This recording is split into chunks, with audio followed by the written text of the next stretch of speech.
بسم اللہ الرحمن الرحیم۔ میں ہوں حافظ رضا عسکری، اور آج کا جو ٹاپک ہے وہ بہت ہی انٹرسٹنگ ہے، جس کا ٹائٹل ہے کہ کبھی بھی کسی کو کمتر نہیں سمجھنا چاہیے۔ یہ سٹوری ہے ایک بزنس مین کی اور ایک ملاح کی۔ وہ بزنس مین ایک دیہاتی علاقے میں فیکٹری لگانا چاہتا ہے۔ اب چونکہ اس نے زمین خریدی تھی، وہ جاتا ہے اس فیکٹری والی جگہ پہ۔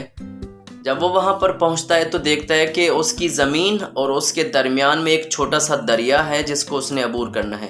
اگر وہ خشکی کے راستے سے جاتا تو اس کو تقریباً 10 کلومیٹر چلنا پڑتا گاڑی پر، اور تب وہ جا کر اپنی زمین میں پہنچتا۔ لیکن اس نے یہ دیکھا کہ چھوٹا سا دریا ہے تو وہ کشتی کے ذریعے جلدی پہنچ سکتا ہے۔ اس نے ملاح کو اشارہ کیا، ملاح آیا اور اس کو لے کے چلا گیا۔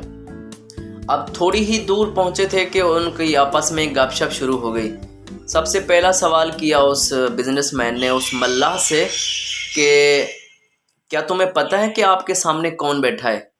اس نے کہا نہیں صاحب، میں نہیں جانتا کہ میرے سامنے کون ہے۔ کہا کہ میں ایک بہت بڑا بزنس مین ہوں، کیا تم اخبار نہیں پڑھتے؟ کیونکہ ہر روز ڈیلی بیس پہ ہی میرے کارنامے چھپتے ہیں اور میری جو کارکردگی ہے وہ وہاں پر لکھی جاتی ہے۔ تو اس نے کہا نہیں، مجھے پڑھنا نہیں آتا، نہ پڑھنا آتا ہے نہ لکھنا آتا ہے۔ تو اس نے تعجب سے کہا کہ کیا تمہیں پڑھنا لکھنا نہیں آتا؟ اس نے کہا نہیں صاحب، جب میں چھوٹا تھا تو تب میرے والدین کا انتقال ہوا، تو ان کے بعد گھر کی جو ذمہ داری تھی وہ مجھے سنبھالنی تھی، اس وجہ سے میں نہیں پڑھ پایا، اور تب سے آج تک میں یہ کام کر رہا ہوں۔ تو اس بزنس مین نے اشارہ کیا کہ وہ جو زمین دیکھ رہے ہو نا، اس زمین میں میں فیکٹری لگا رہا ہوں، اور کل ہی وہ فیکٹری انشاءاللہ تیار ہو جائے گی، اور اگلے دن سے پانی کی بوٹلز بننا شروع ہو گئی۔ اس کو سمجھ نہیں آئی، تو اس نے کہا کہ تم نے کبھی پانی کی پیک شدہ بوٹلز دیکھی ہیں؟ انہوں نے کہا نہیں۔ کہا تم کبھی شہر نہیں گئے کہ شہر میں وہ بکتی ہیں؟ کہا نہیں صاحب، میں بس یہیں پہ بڑا ہوا ہوں اور یہیں پہ ہی بزرگ ہوا ہوں، تو میں کبھی شہر نہیں گیا۔ تو اس نے حیرانگی سے کہا کہ کیا اس زندگی کا فائدہ ہے جو تم گزار رہے ہو؟ کیا تم نے آج تک شہر بھی نہیں دیکھا؟ انہوں نے کہا نہیں۔ اب سچ مچ ہی اس ملاح کو یہ لگا کہ واقعی میری زندگی کا کوئی فائدہ نہیں ہے اور میری زندگی کا کوئی ہدف نہیں ہے، جو اتنا وہ تانے کس رہا تھا۔ اب وہ اس سوچ میں گم ہو گیا، اور اسی سوچ میں ہی یہی سوچ اس کو کھائے جا رہی تھی۔ تو چونکہ وہ جس ٹریک پہ جا رہے تھے وہ اس سے ہٹ گیا، اس کا ہاتھ ہل گیا اور وہ ہٹ گیا، کشتی ہٹ گئی اس کی اس ٹریک سے۔ اب اس نے دیکھا کہ وہ کشتی ہلی ہے کیونکہ وہ بھنور میں پھنس چکی تھی۔ تو ملاح سمجھ گیا کہ اب یہ کشتی یہاں سے نکلنے والی نہیں ہے۔ تو ملاح نے سب سے پہلا سوال کیا کہ کیا صاحب آپ کو تیرنا آتا ہے؟ اس نے کہا نہیں۔ تو کہا کہ یہاں پر تو تیرنا پڑے گا، کیونکہ اب کشتی پھنس چکی ہے، ہم کشتی کو لے کے نہیں جا سکتے بلکہ تیر کے ہی ہم دریا کے پار جا سکتے ہیں۔ تو اس نے کہا مجھے تو تیرنا نہیں آتا۔